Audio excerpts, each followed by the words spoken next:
The day the music died. In the frozen early hours of February 3, 1959, a small Beechcraft Bonanza lifted off from Mason City, Iowa, carrying Buddy Holly, Richie Valens, J.P. the Big Bopper Richardson, and 21-year-old pilot Roger Peterson. Minutes later, it slammed into a cornfield near Clear Lake, killing everyone aboard. The tragedy came during the brutal Winter Dance Party Tour, a poorly planned trek through the upper Midwest where musicians endured broken buses, sub-zero cold, and exhausting overnight drives. Holly chartered the plane mainly to escape the misery and reach Fargo, North Dakota, early enough to do laundry and rest. Who got on board became legend. Richardson, sick with flu, took Waylon Jennings' seat. Valens won his place from guitarist Tommy Allsup in a coin toss. Jennings later carried guilt over a joking exchange with Holly, who teased him about taking the bus, and Jennings replied that he hoped the plane crashed. The official investigation blamed bad weather and Peterson's lack of instrument flight qualification, but myths persisted for decades, including rumors of a gunshot or foul play after a pistol was found near the wreckage. Those theories never displaced the evidence of disorientation and worsening conditions. Don McLean's 1971 American Pie gave the disaster its immortal name, turning a local crash into rock and roll's first great martyr story: the Beverly Hills Supper Club fire. On May 28, 1977, thousands of people poured into the Beverly Hills Supper Club in Southgate, Kentucky, a glittering entertainment complex just across the Ohio River from Cincinnati.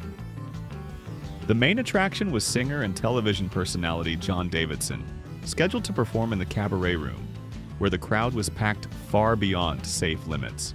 Before Davidson ever took the stage, a fire that may have begun in a small function room spread through the sprawling building's hidden spaces, feeding on carpet, wood paneling, and decorative materials. One of the night's unlikely heroes was busboy Walter Bailey, who interrupted the warm-up act to warn the audience to leave, reportedly after being told not to cause panic. Many patrons hesitated, thinking it was part of the show or waiting for official instructions. Within minutes, smoke and heat turned exits into bottlenecks. In the end, 165 people died, and more than 200 were injured.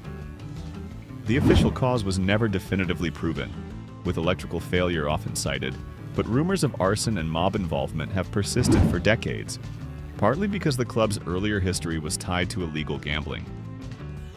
Investigators and later reviewers found those theories unproven, leaving the disaster remembered less as a mystery solved than as a brutal lesson in overcrowding, poor exits, and ignored warnings. The murder of Selena. On March 31, 1995, Selena Quintanilla Perez, the 23-year-old Queen of Tejano, walked into a Days Inn motel in Corpus Christi, Texas, to confront someone who had once seemed like her most devoted supporter. Yolanda Saldivar had founded Selena's fan club, managed her Selena Etc. boutiques, and gained unusual access to the singer's business life. But by early 1995, Selena's family suspected missing money, forged checks, and withheld financial records. What made the killing so shocking was not only the betrayal but the setting. Selena was on the verge of a major English-language crossover album, with Dreaming of You nearly complete. According to trial testimony, Selena went to retrieve documents from Saldivar. After an argument in room 158, Saldivar shot her once in the back with a .38 revolver, as Selena tried to leave. Bleeding severely, Selena ran to the motel lobby and identified Saldivar before collapsing. Saldivar then sat in her pickup for more than 9 hours, holding the gun to herself while negotiating with police. At trial in Houston, the defense claimed the shooting was accidental, but prosecutors argued Saldivar acted deliberately after losing control over Selena's trust and career.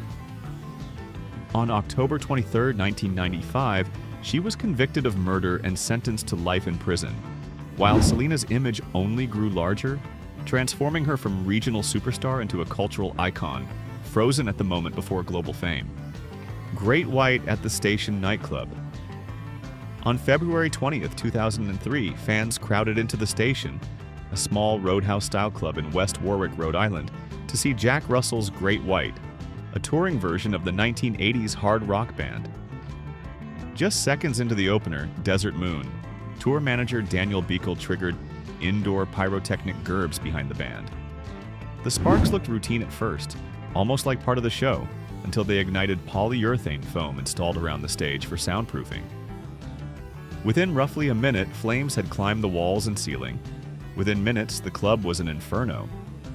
A local TV cameraman, Brian Butler, was there, filming a story about nightclub safety after a recent Chicago stampede, and his footage became some of the most haunting evidence in modern fire history. 100 people died, including guitarist Ty Longley, and more than 200 were injured. The central controversy was permission. Beekle said he believed the club had approved the pyro, while owners Michael and Jeffrey Derderian denied knowing it would be used. Investigators also focused on overcrowding, flammable foam, blocked or poorly used exits, and the lack of sprinklers. Beekle pleaded guilty to involuntary manslaughter. The Derderians later entered pleas. The tragedy reshaped fire codes, but its cruelest lesson was how fast entertainment can become disaster. Phil Spector commits murder. By 2003, Phil Spector was already a legend and a warning sign. The producer who built the wall of sound for the Ronettes, the Crystals, and the Righteous Brothers, but whose brilliance was shadowed by decades of stories about guns, control, and paranoia. In the early hours of February 3rd, he met actress Lana Clarkson while she was working as a hostess at the House of Blues in West Hollywood. Hours later, she was dead in the foyer of Spector's Alhambra mansion, Pyrenees Castle, shot through the mouth with a .38 caliber revolver. Spector's defense argued that Clarkson, struggling with her career, had taken her own life. Prosecutors told a darker story, that Spector had a pattern of threatening women with firearms, and that his chauffeur, Adriano de Souza, heard a gunshot before Spector emerged holding a gun, and allegedly said, "I think I killed somebody." The case became a forensic maze with arguments over blood spatter, gunshot residue, and the position of Clarkson's body. His first trial in 2007 ended with a hung jury, 10-2 for conviction. At the retrial, Spector was found guilty of second-degree murder in April 2009 and sentenced to 19 years to life. He died in prison in 2021, leaving music history permanently split between genius and horror.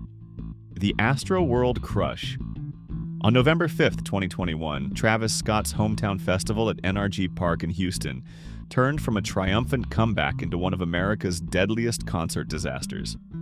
About 50,000 people were packed before the main stage when, during Scott's headline set, sections of the crowd surged and compressed so tightly that fans could not move their arms, fall safely, or breathe. The common phrase, "stampede," was misleading. Many victims were not trampled by a running mob, but pinned upright in a crowd crush, where pressure on the chest can cause compression asphyxia. 10 people died, ranging from 9-year-old Ezra Blount to 27-year-old Danish Baig. Investigators later found that many of the worst injuries occurred in a highly congested area, near barriers that limited escape routes. Video showed fans climbing camera platforms and pleading for help, while confusion spread over who had the authority to stop the show. A strange early rumor about someone injecting concertgoers with drugs briefly entered official discussion, but it never explained the mass casualties and was widely overshadowed by evidence of crowd density and planning failures. In 2023, a Harris County grand jury declined to indict Scott and others, while civil lawsuits targeted organizers, promoters, security, and corporate partners, turning Astroworld into a lasting warning about festival design, communication, and the invisible physics of crowds. The murder of John Lennon. On December 8, 1980, John Lennon spent what should have been an ordinary comeback-era day in New York City. He and Yoko Ono were living at the Dakota, the Gothic apartment building on West 72nd Street, while Lennon promoted Double Fantasy, his first major release after years of retreating into family life. That morning, Annie Leibovitz photographed him curled around Yoko for Rolling Stone, creating an image that became haunting only hours later. Outside the Dakota that afternoon, a 25-year-old former security guard from Hawaii named Mark David Chapman waited with a copy of Double Fantasy. Lennon signed it for him before heading to the Record Plant studio. At about 10:50 p.m., Lennon and Ono returned by limousine. As they walked through the Dakota archway, Chapman fired 5 shots from a .38 revolver hitting Lennon 4 times. Lennon staggered inside and reportedly said he had been shot. He was pronounced dead at Roosevelt Hospital shortly afterward, at age 40. The mythology around the murder grew almost instantly. Chapman was found calmly reading The Catcher in the Rye, later claiming he identified with Holden Caulfield and wanted to expose Lennon as a phony. But the simpler, darker explanation he later gave was fame. He wanted Lennon's spotlight for himself.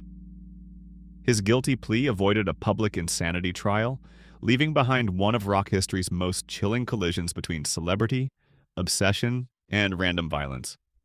Jimi Hendrix dies at 27. On the morning of September 18, 1970, the most explosive guitarist of the rock era was carried from the Samarkand Hotel in Notting Hill, London, and pronounced dead at St. Mary Abbott's Hospital. Hendrix was only 27, an age that would later become mythologized through the so-called 27 Club. But at the time, his death felt less like folklore than a shockwave through a generation. His final hours remained strangely murky. The main witness was Monika Dannemann, a German figure skater and painter who said Hendrix had taken several of her Vesperac sleeping tablets after a long, chaotic night. The official finding was asphyxia from inhaling vomit while intoxicated with barbiturates, not a heroin overdose, despite the rumor that followed him for decades. Another misconception began when Eric Burden of The Animals suggested Hendrix had left a suicide note, referring to a poem called The Story of Life. Investigators found no proof of suicide, and the inquest returned an open verdict because the evidence was incomplete. Later, conspiracy theories accused manager Michael Jeffrey of involvement, fueled by alleged confessions and stories about red wine in Hendrix's lungs. But these claims remain disputed and unproven. What is certain is that Hendrix died exhausted, legally entangled, creatively restless, and surrounded by people who could never fully explain what happened. Kurt Cobain's death.